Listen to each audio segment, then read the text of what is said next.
103, so I think we will get started. Good afternoon, and thank you all for tuning in. My name is Jeff Rochester.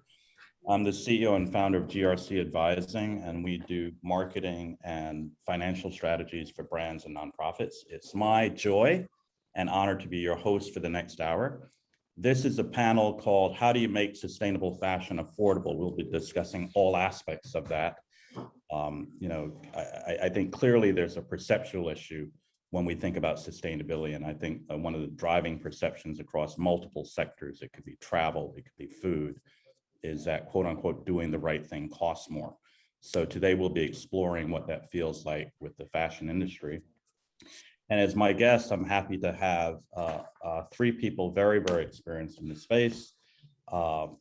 First being Ariana Levin, who is a senior designer at Adore Me, and she's kind of the she will be the kind of the originator of the idea. She'll tell us why Adore Me is so interested in this topic, what they're doing to lead on it, and how they want to align and partner with others. So Ariana is kind of our tour guide on the genesis of why we're doing this. Then we have Laura Lucas, and she is the founder of PandoCap, and her lane is kind of, she knows fashion, but speaking on her behalf, her lane is kind of public markets, capital, how they look at these issues. And she'll tell you more about her background. And finally, we have Marcy Zarif, who's a very dear friend, known her for years. And she is the founder of Eco Fashion. She is the OG. She is the GOAT of the space. And so, we've got the folks that are newer to the sector and the folks that have been doing this a long time. We're looking forward to a very engaging conversation. We invite you to put questions in the chat. The last 15 or 20 minutes, we'll take any questions that are around. So we'll start first. Before we delve into the topic, I want the audience to hear the journeys of the three panelists. You're all very different. You're all very interesting. And you all came to fashion, I presume, in very different ways. So Ariana, why don't you tell us your journey? I would love to, and very excited to be here with all of you and talk about this topic that I think everyone needs to hear and kind of get ideas about. So like Jeff said, my name is Ariana Levine. I'm a senior designer here at Adore Me. I studied sustainable fashion design and development in school, and it's always been a real kind of focus area for myself when it comes to designing, with all of the impending information about climate change, and we're seeing it more and more in our faces in the media, social media, news. Essentially any outlet now is talking about this conversation, and industries really have a purpose and responsibility to make the right choices and making it easier for customers to make better choices for themselves and for the environment. And fashion in general has just always been my creative outlet. I'm originally from Kansas, but now of course in New York City for work after school, came here. One really great thing I've loved through my journey is at Adore Me, it didn't start as a sustainable brand, as like a main core value, just kind of putting that out there for everyone to be aware. And so with sustainability and fashion design being a main focus for myself, I've really been able to work with people here at the company, and we've all kind of banded together to see how do we make this transition? How do we make this shift in different projects, in different spaces that we're all working in?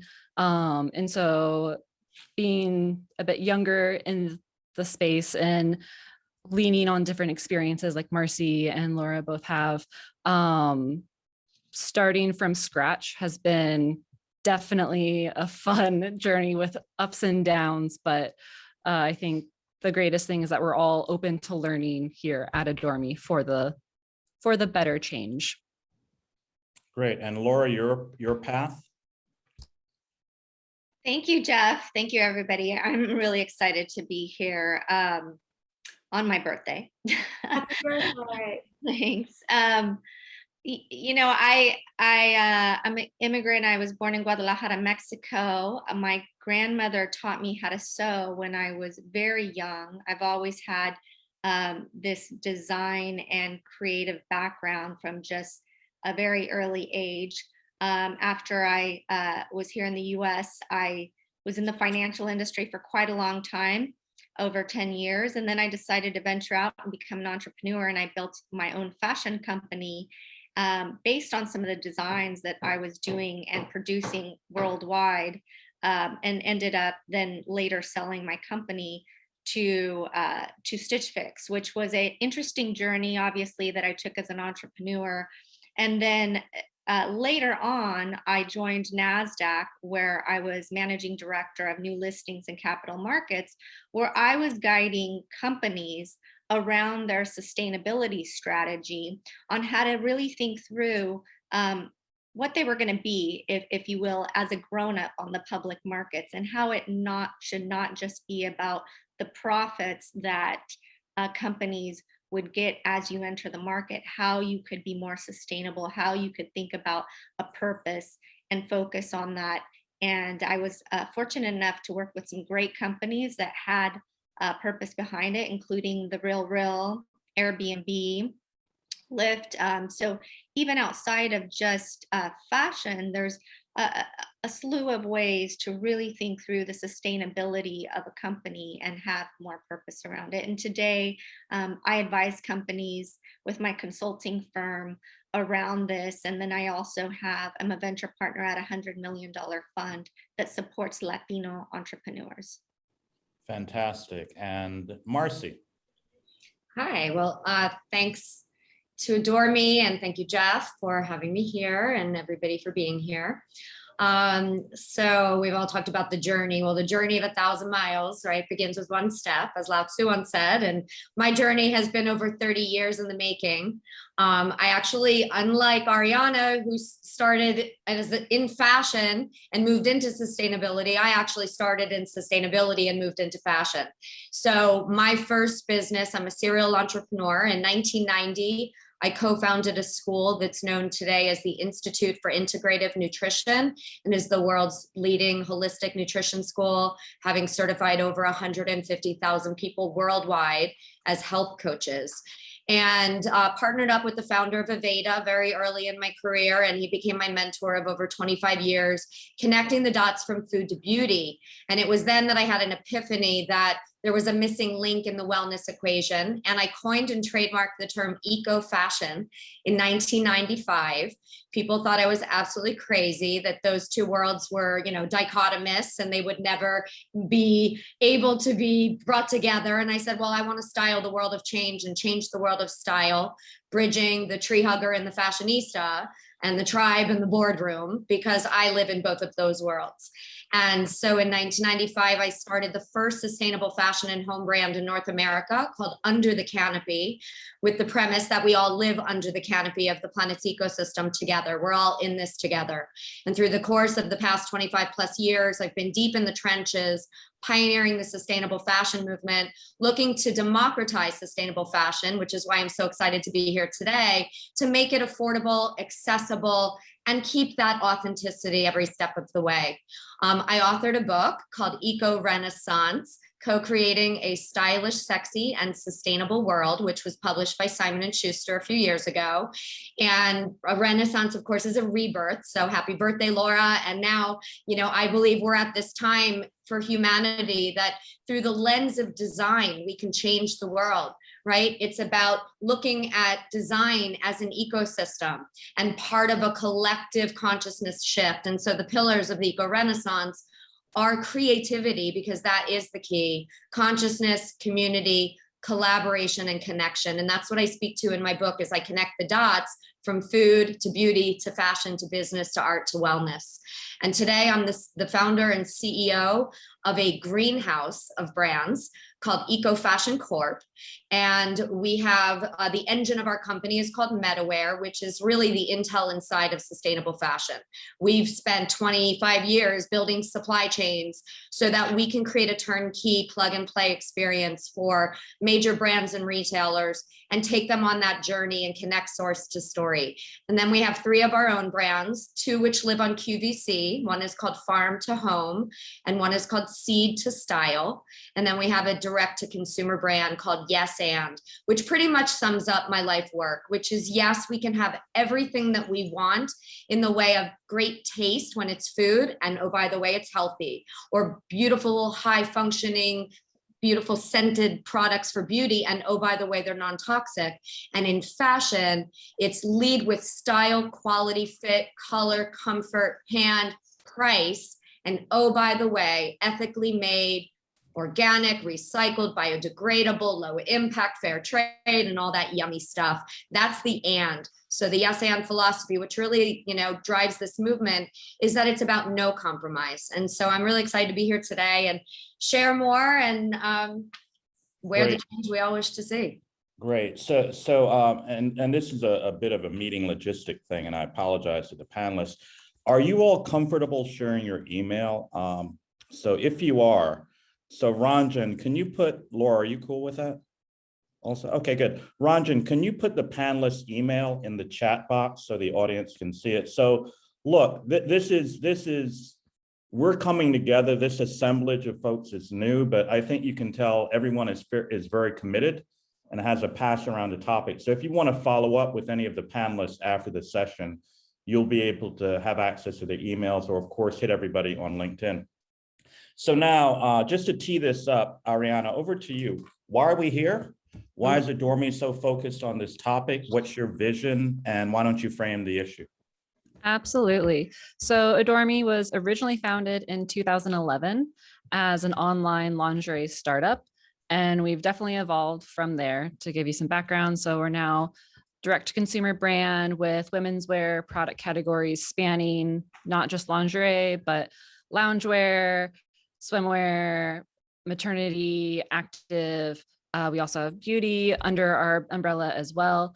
And so it really is a brand that now serves women of all sizes in all phases of life. And through the growth of the company, there's been a series of innovation-driven sister brands with the different product categories, and affordable sustainability has really become front and foremost something we're all striving and achieving to do to make sustainable clothing available to all consumers. When we look at the US market, only about 52% say that they want fashion industry companies to follow more sustainable practices, but only 29% of those consumers are willing to pay more. And when they say pay more, it's about 5–10% of an increase on price. And when we're developing and working on these products in this space, the premium that we're seeing can be very volatile and fluctuate a lot depending on the material, depending on the production process. And so the idea is that the affordable sustainability movement is really a group of brands, retailers, manufacturers, and any other member throughout the supply chain that strongly believe that sustainability needs to be available at more affordable price point. The idea, I think Marcy really touched on it great with some of her brands, that it's giving them the right product, the power of design, the power of still connecting with the customer with what they want to buy, but it's also made in a really great way. It isn't as detrimentally impacted into the environment, into the social span of it. Because it's, when we think about this, it's not just the environmental side of it. There's also a social role, where our clothes are being manufactured, who's manufacturing them, and the impact in those communities along with our own. And so we really want everyone to feel like they can buy into these types of products and not alienate people. When we've done a lot of research on our own side in this space in the last decade or so, it kind of has a specific aesthetic and then also price point if you want to buy into sustainable products. And so we're really trying to break that stigma and find solutions, find innovations that can be truly scalable throughout all different kind of business models and all the different products that we produce. And when you frame this as a campaign, so is this the official launch of the campaign? And what does that look like? Do you see getting retailers to join you, other lingerie brands, non-lingerie brands? Tell me about this, the frame out the campaign that you're looking to build, the coalition. Yeah, absolutely. So I think partnerships are a really big part of this. No one knows everything, and we definitely don't know everything. We're already working with Marcy actually to kind of lean on her expertise in organics, cotton, and different production out of India, which I'm really excited about. And then I think when you look in to see how people are already working, like even though H&M is known as fast fashion, big conglomerate, they are also have a big research and development side of their company. And they're working on some solutions for trying to recycling different blends. A lot of our fabrics are blended materials. They have different fiber content, and that can make it harder to recycle through product cycles. And so getting those kinds of solutions and finding ways to get them is definitely necessary. And the idea of this campaign, even though I'm here talking about Adore Me, it's kind of more along the lines of starting the conversation and then meeting the people who are also very much interested in joining this conversation and linking and finding ways to, give this to customers, because if we're going to make a big change, it has to be in a way that's actually, reaching the masses of people, not just a small segment. And Laura, over to you. When you founded Ladad and when you were deep in fashion years ago, was affordability an issue for you? And even when you were dealing with Real, I would imagine that brand had a positioning around price point and affordability. So tell us about your experience with this notion of sustainability and affordability from your fashion background. Yeah, it definitely was difficult. And that's why I think a lot of brands and a lot of companies, think through that process of how do we approach sustainability, because the price point is hard to get around. And so you start thinking about the supply chain that is a function of those key things that come into play when you're trying to build a sustainable brand. And the access to that, it isn't here in the US. You have to go outside of the US. You have to go to these other markets, and to go into some of these other markets, it's very expensive.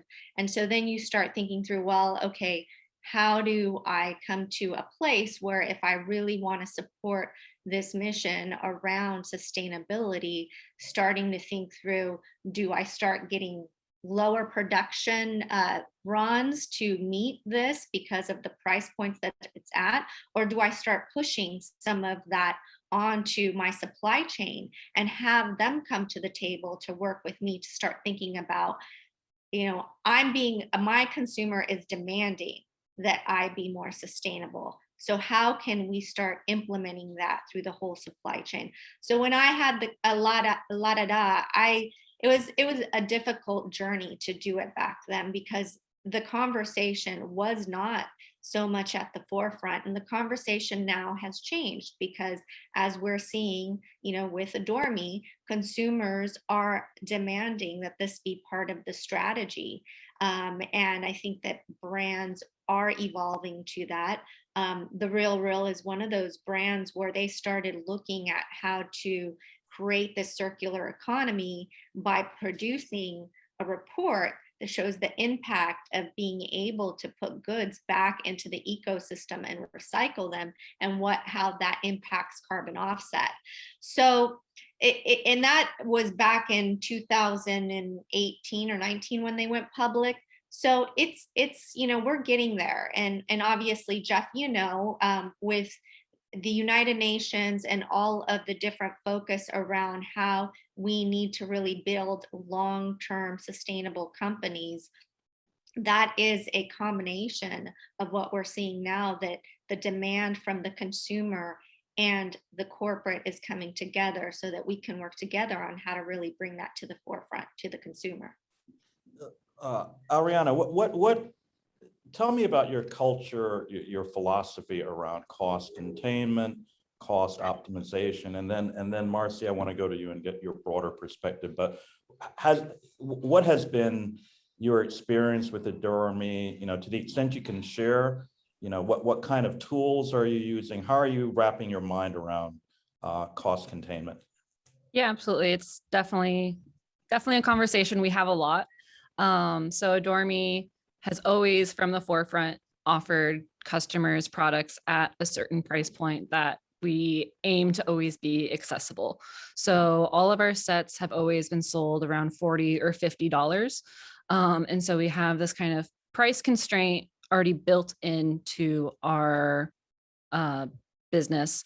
And so using that price constraint, we kind of look at overarching costs in the whole process, and internally kind of built in buffers for ourselves, depending on the product category, depending on, kind of seasonality.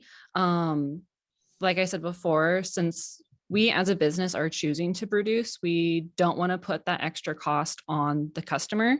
We've kind of all held hands as a company throughout teams, throughout leadership, saying, no, this isn't the customer's responsibility to pay for. We want to make a better choice in how we're producing, how we're supplying the products to the customer. And so there is certain percentages that we are kind of accepting and buffering. And then when we look at sustainable products, from the very beginning, since we didn't start with these types of products on our website, it was really understanding, where are we starting from today? Where do we need to improve for tomorrow, for next year, the year after that, and how do we get there? And so kind of building tools to grade and rate our own products internally, and looking at different impact levels and kind of categorizing different sustainable stories within the development process. So we have kind of stories around organic fabrics, recycled fabrics, innovation, if it's innovation in fabrics or production processes, and then also saving water. And so within this kind of rating system that we've built and have, the idea is that if it's rated at like a 3 or more, it's on like the up and up, it's good, it has a positive impact from how kind of standard practices were done. And so kind of higher rating score, we are allowed as designers to have a bit more buffer room in the price. And so kind of keeping that all in mind as designers, if we thinking very much in percentages in kind of cost overall, we're like, okay, I have 5% here, I can put that 5% in a better material, or I can put that percent in a different dyeing or printing process for the finished good to give to the customer. So Marcy, I mean, I don't, you guys are in this space, I'm not in this space. I mean, fundamentally, is it more expensive to do the right thing, to do this sustainably? And order of magnitude, very general question, but order of magnitude, how much more expensive does it tend to be? So give me your perspective, and then I want to roll with that from that into standards, because it seems, my fear is that we've got hundreds, if not thousands of companies around the world trying to figure this out. Is there much leadership? Is there much standardization? Is everybody off on their own, or are there some resources where people can go? So Marcy, why don't you help me out?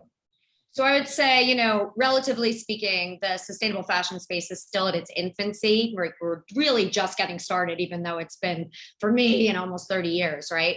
But a lot of it has to do with supply and demand. And what's happening now is the economics, where there's a convergence of consumer demand married with all the collaboration that's happened in the supply chains, that's allowed for better economies of scale and obviously better costing models. So a garment can change hands 7 to 10 times in a supply chain.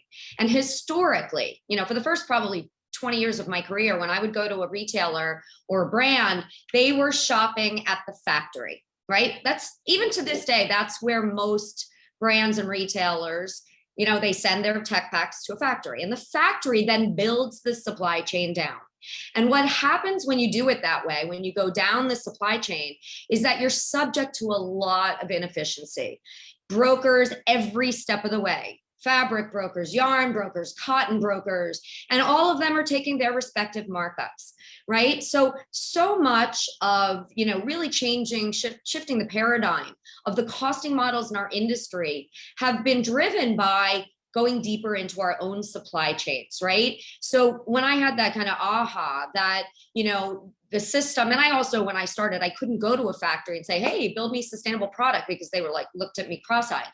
So it really had to be for me starting at the farm and the raw materials, innovating at that level, which is my happy place anyway, and building up the supply chain, cutting out all the middlemen and markups along the way, and then partnering with brands and retailers, as I said, or our own brands as well, to bring that vertical integration and those efficiencies into the product, where we can speak to a consumer from the lens of, this isn't about sacrifice and deprivation.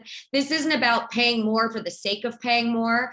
This is about getting added value and redefining what value is, right? Value to today's consumer, and I have 2 millennial kids, is very different than value in my generation, right? Because it's about values. And we talked about, the farm to table movement was really originally, it was this desire to understand the source of our products. Well, that's starting to happen in this new generation. The internet has changed the game. They can pull the curtain back, the next consumer, and say, who made my clothes? What's in them? How are they being made? Who's making them?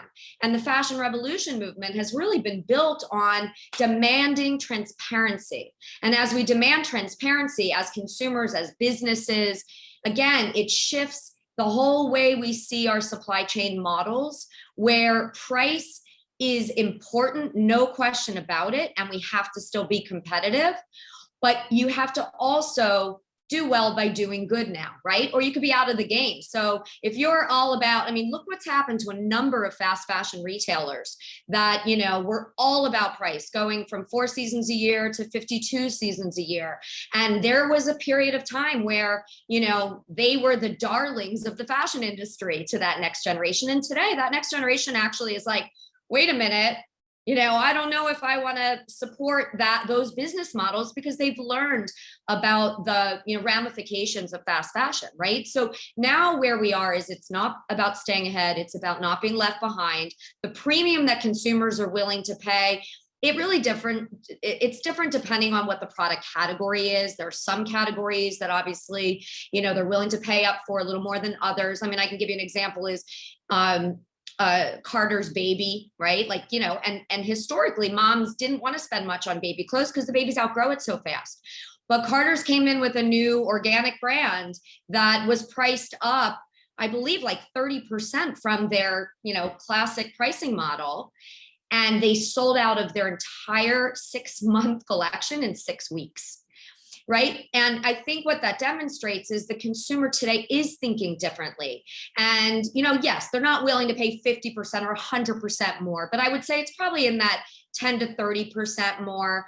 And then when it comes to brands and how we navigate supply chains, again, if we start from, building partnerships and collaborating, where many of you have heard me say 1 + 1 = 11.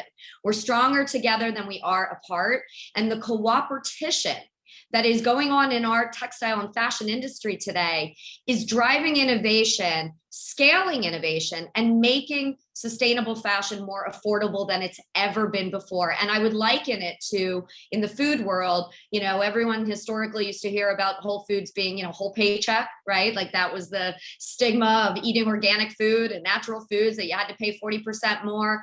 Well, I will say that Costco is the leading buyer of organic food today, not Whole Foods, right? And that says something. When you look at Walmart and Target and Costco and all the big mass market retailers, they're all in the game. Every multinational brand is in the game. And they recognize that now what we're looking at is, that's where the growth is. That's where the future is, right? So, yes, in the immediate, there's a little bit of a trade-off, but I think, as Yvon Chouinard said in his book, Let My People Go Surfing, every time you spend a little more and you step back to do it, you're going to leap ahead after that, because building customer loyalty, being relevant today, connecting source to story. The social media, digital media, it's changed the game in our ability as sustainable brands to tell the stories of why there's a little bit of a premium, if at all, right? And so that adds even more value as well. So Laura, Marcy touched on a very popular topic for this conversation. So fast fashion, bad or good? Is it evolving or coming to an end? And H&M, friend or foe? Hello. I definitely think fast fashion is coming hopefully to an end here. I think as we've been discussing, it's the consumer is demanding it, right? Because of where we're getting some of these products. H&M, I saw that they're trying to come up with a sustainability messaging.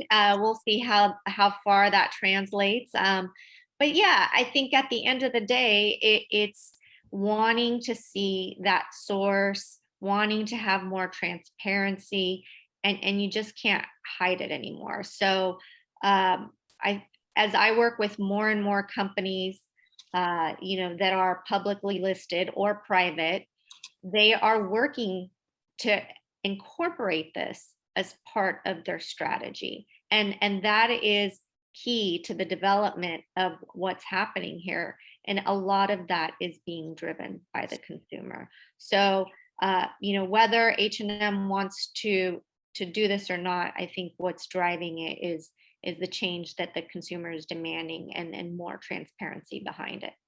So talk about the capital markets, because I follow this pretty closely. There's a company called BlackRock, $7 trillion asset manager. Their CEO, every time he would send his CEO letter, everybody would read every word in that letter. It was like the gospel from on high. And then I would talk to my friends in financial services and they would say, Jeff, people are saying all the right things on the financial side, but their actions don't follow their words.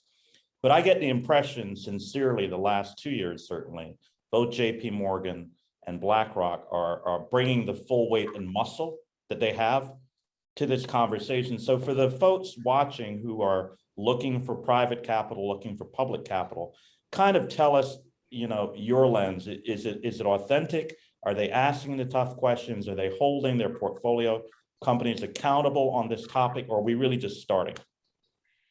No, I think you're right. It's been happening over the last 2 years. I remember when I was at NASDAQ 2 years ago, our CEO came back from Davos and she said, this is the first time that I believe that this was in 2019, that this is not lip service. Yeah. This is actually the banking institutions, governments, and everybody involved in the UN here are really coming together to think about ESG. So ESG, environmental, social governance. And that strategy is now being adopted not only by the BlackRocks of the world, but also by many, many funds out there. And so what's happening is now that the capital side of things are demanding that, then companies and all their stakeholders are getting involved as to how to do this, right? How to really think through that part of their business. So, when I was working at NASDAQ, setting companies up to enter the public markets, the strategy had to be, how are you thinking through the long-term sustainable component of your company? How do you make it more equally aligned on purpose and not just profit? And that is coming down by the investor community and all of the different fund managers that are out there. There's still a long way to go, because I think that the confusing part in the capital markets industry is there's no gold standard. There's all of these metrics that have been put out there by different governing bodies like, SASB and GRI, that are working together to try to really define what companies should be focused on to build their sustainability strategy, but there's still not regulation. And I think until we have something that is saying, here's the regulation and the gold standard behind it, it's going to be harder to really adopt. But we're seeing that the current administration is trying to put a lot of that down through the infrastructure bill. So I believe it's coming. But yes, I've seen over the last 2 years, it's been not just a conversation. There's actually wheels are in motion and capital is being put towards that. Just go a little deeper on the infrastructure bill, because I don't quite understand what you're saying. Is the infrastructure bill in some way, shape, or form addressing standards for fashion, or you're talking about climate standards, or explain further? Yeah, no, I think the infrastructure build is really looking through how your supply chain, where your supply chain is, and how to look at that, at your supply chain, and really from start to finish, making sure that the impact of that is sustainable across the board, not just on the fashion side. So on every aspect, on food, construction, so from all ends. And so that obviously, fashion being a big component of supply chain infrastructure, that's where we're thinking through, hey, how is this going to impact this industry? And so that's where it touches on that, on some of the standards that the supply chain is looking at for sustainability. So Ariana, Adore Me is interesting because you're obviously a fashion brand, but you're a fashion brand that really leans in on tech. When you think about tech, you think about data and measurement and metrics. Are you adopting or adhering to any specific external standard? Have you come up with your own set of metrics? And when you think about your campaign, would your campaign be enabled if you could point to a set of common standards? Yeah, definitely. So starting off, so there's external standards that exist. So there's a grading system called the Higg Index. One of our manufacturers, we partner and work with them, and they actually grade our some of the collections and production that we've run with them through the Higg Index. They have a partnership with them, and so we're able to leverage that, which is really great. Internally, we also have our own tools looking at bras. So like the Higg Index wasn't initially built for lingerie. Lingerie is a bit more of a niche section of the fashion industry. And so there's a lot of kind of complications when coming to it, thinking about all of the different components in bras and panties, all the different things that go into one product. Our rating systems, they have been built internally from all the research that everyone has done here, from our knowledge and experience. Our plan is we've shown them to manufacturers.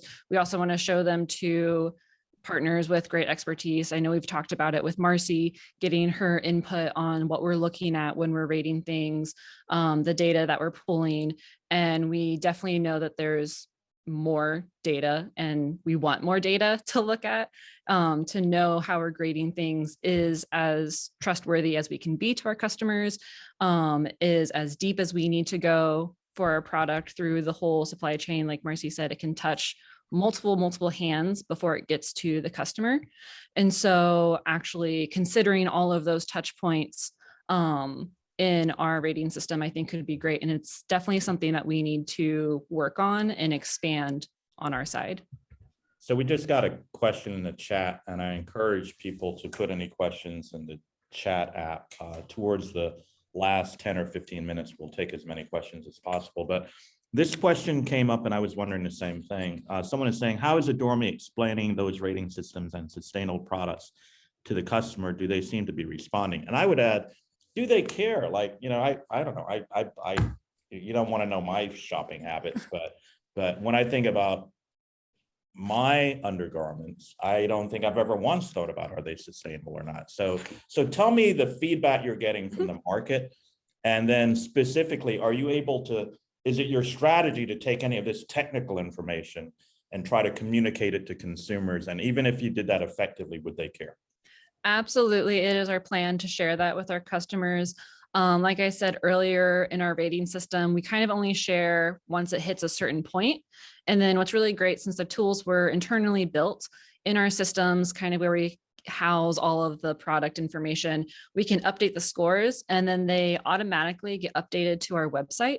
And so in kind of the details, bullet points of the product online, if something has kind of like a sticker saying sustainably made, it'll have call outs of why exactly. Is it responsibly sourced material? Is it recycled material? Is there a process saving water?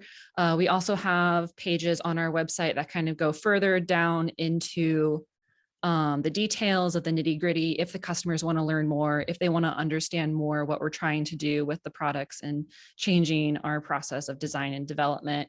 And then we're also changing for customers experience when they get products.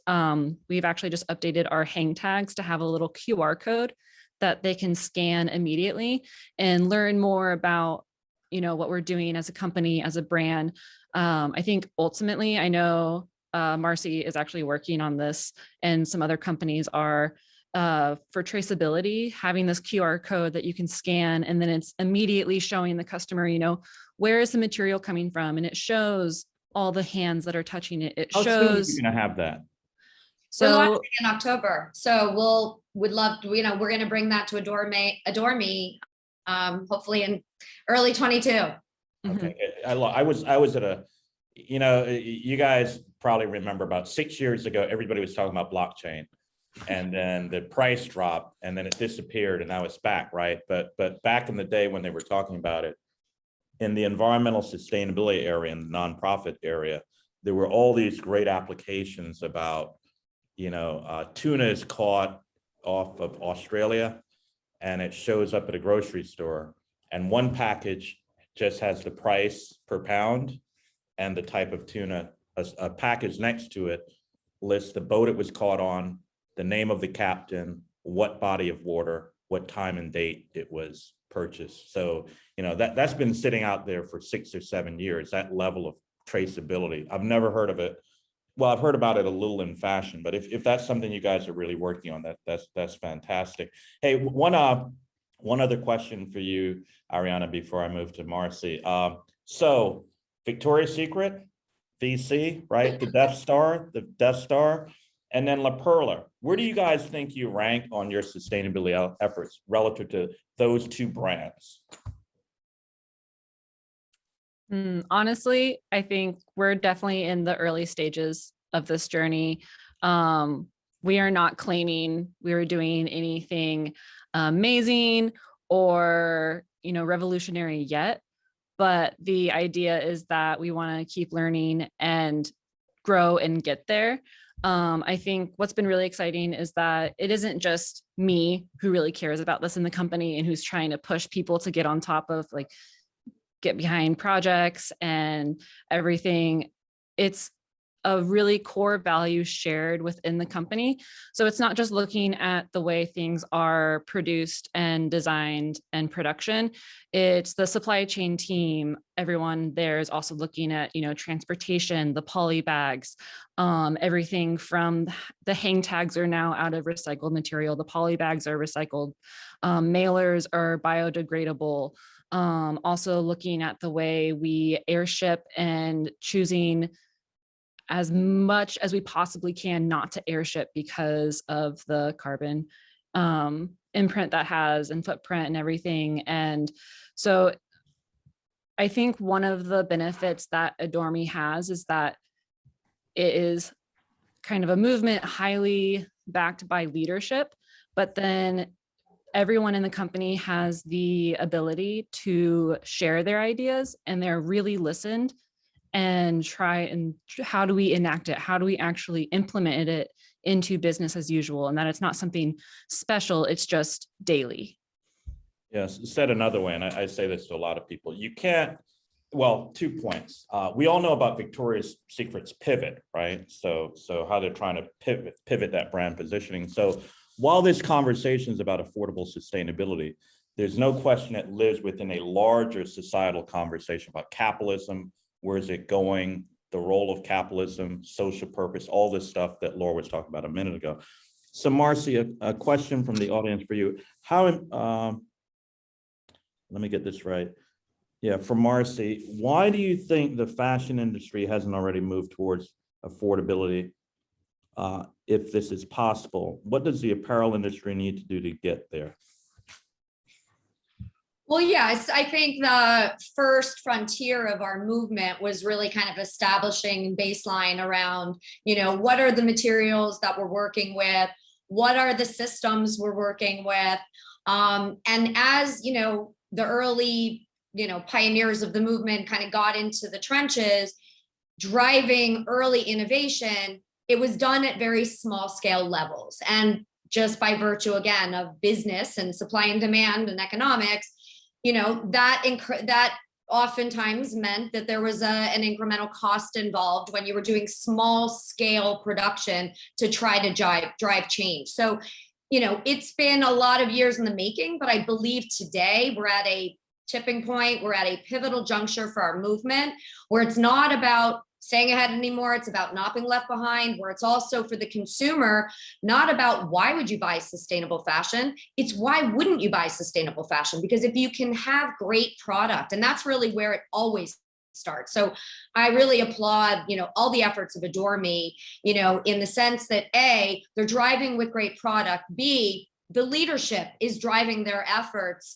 and it's top down in terms of, empowering teams within Adore Me to embrace these systems changes. They're not easy. They can be super daunting, but it really takes, everybody to work together and, cooperate, and sustainability within a major fashion brand, it has to be holistic. One of the things that used to drive me crazy back in the day was, going into a major company and recognizing that sustainability teams, who were oftentimes positioned as like the ugly stepchildren of their companies, right? Like back in the day of sustainable brands, everyone was like, trying to be heard, right? And today they're the heroes of their companies, right? But the sustainability people didn't talk to finance, who didn't talk to marketing, who didn't talk to sourcing, who didn't talk to, and everybody was operating in silos. Design was designing in their own sort of world, not really understanding that sourcing and design, have to be deeply connected to actually make these changes from the beginning, right? So I think that where we are today as an industry is, it's all hands on deck. The factories are engaged, the consumers are engaged, the brands and retailers are engaged, everybody in the supply chain in some way or another recognizes. And again, likening this to what's happened in the food space, right? Which is, there was a day where organic food was perceived as much more expensive or healthier food. And so it was sort of positioned as the elite, only the elite could afford it. But today, organic food is everywhere. It's a $62 billion US market alone. And there's an interconnection there, right? Where, food and fiber are growing side by side in agriculture. Our raw materials are connected to our food system. I mean, Jeff, as you know, I was the co-founder of a brand called Good Catch, which is a plant-based seafood brand, which was really addressing, the proliferation of microfibers in our oceans as one piece of that puzzle. But you look at our food and our fiber systems, and we have to be looking at solutions as they go hand in hand. And now that we have the support of today's consumer demanding transparency, we have major retailers, some of our biggest retailers around the world, that are connecting food and fiber.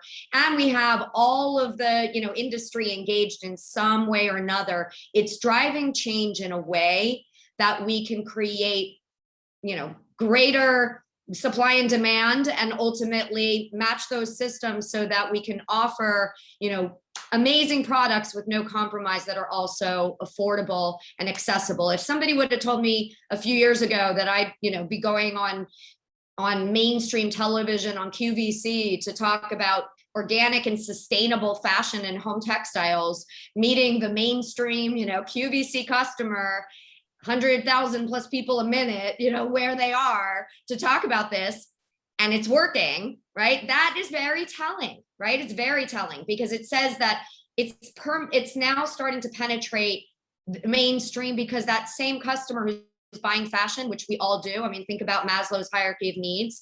It starts, our first basic need is food, but then we evolve and we say, what else? What's next? What more? Well, shelter, clothing, these are all connected. So that consumer now is voting with their dollars. They're looking for ways to engage. And yes, affordability is paramount. And I do believe today, with all the collaborations, all the progress, all the innovation, we are at a place where it's not about doing less bad. It's about doing more good now. And we can apply, all of the learnings that we've had, all of the systems change, and we can now be more efficient, more vertical, and then ultimately, bring values to the customer today. Great. So Laura, we've all talked a lot about food.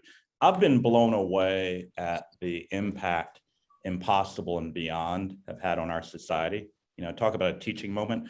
You were on the inside of that. Is there any learning from Beyond Meat? I mean, when you were at NASDAQ and Beyond came along with their promise, did you call BS, or did you think it was real? Did you see it coming? So tell me what that felt like and what's the learning for this conversation. Yeah, no, Ethan is a phenomenal founder. And that is something that is fantastic to see. When we were at his opening bell, he had a lot of his college and his high school friends. And I was like, wow, this is so great that he's doing this. And he's like, no, he was always like this. So he was always focused on, how he was going to change this industry in a more sustainable way. So a lot of the pioneers, as you're seeing some of the people on this call, this has been with them. This is their life's work. This is something that they started a long time ago. And he was focused on this back when he was in college and really wanted to work through how to impact the food industry. So it didn't just start all of a sudden when, things became popular about alternative meat sources. This was his life's work. And the process is real. And he was working on it for a long time. And everybody at Beyond Meat really takes a lens of how to think through, not just as an alternative meat source, right? Because there's obviously a lot of vegan food out there, but it's a way to educate the consumer of, hey, this is a protein, a way that you can eat. It's another alternative to meat in a sustainable way. And they're trying to expand it across different, not, like breakfast sandwiches and different ways to serve it. So yeah, and now you're seeing more and brands like that, like Impossible Foods. And then I saw something recently on the fish industry. They're growing something for salmon. So it's coming along. And again, these founders that started this have started this from the root. And that's what I'm seeing a lot today, working with private companies and supporting them.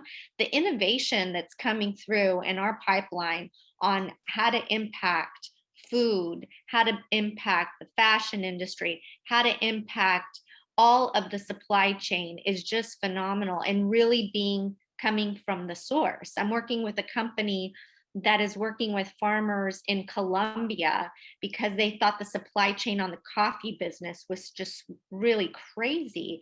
And she is empowering those farmers so that you can have a direct connection to them to see where the source is and how they're growing their beans, how they're sending them over. So there's no middleman. It's really cool. And I think a lot of that vision is being adopted by other companies. So I'm really excited about the innovation that's happening with the entrepreneurs across the US and internationally.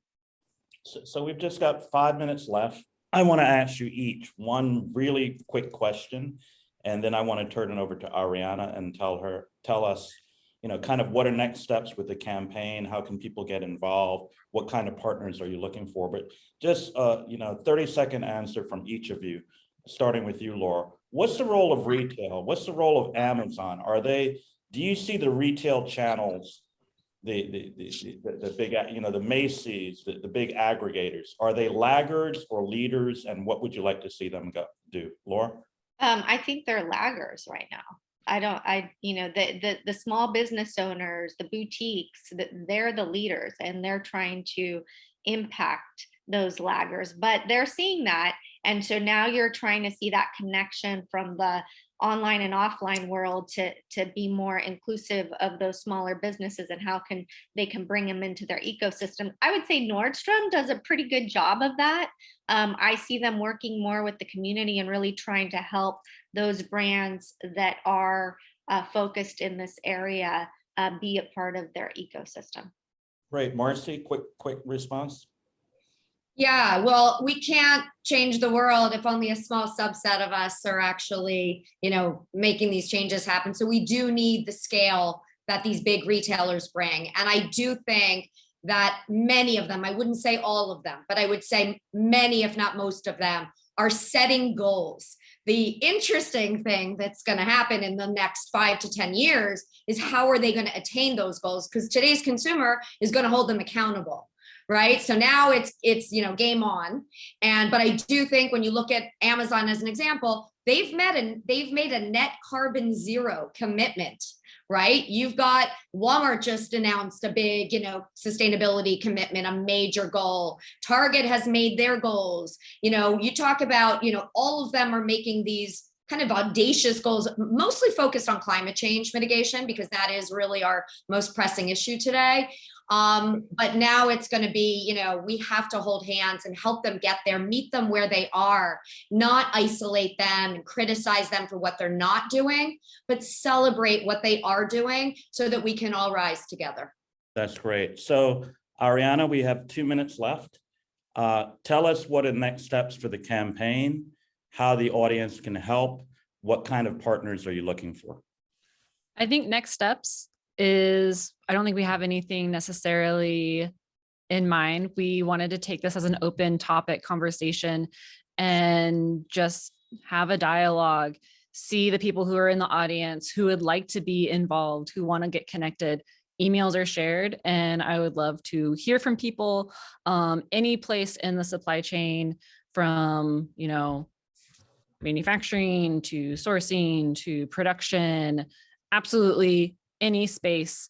I think we're open to working with. Like I said, we have lots of different product categories. This isn't something that we're trying to say, Adore Me is owning and we're here to be foremost in front. It's more of, we want to bring multiple brands. We want to bring multiple companies, retailers, everyone together and find a way to make a bigger impact in the affordable sustainability. That's perfect. So thank you all for tuning in. Thank you to my panelists, Ariana, Marcy, and Laura, and hopefully Adore Me will figure out how to continue this dialogue and build out this community. And again, for any of you that are watching, please reach out to us. The emails are in the chat, or hit people via LinkedIn. But thank you very much. Thank you all for participating. Happy birthday, Laura. Happy birthday, Laura. Thank you. Thank you. And there with you guys. Thank you so much. Take care. Bye. Bye.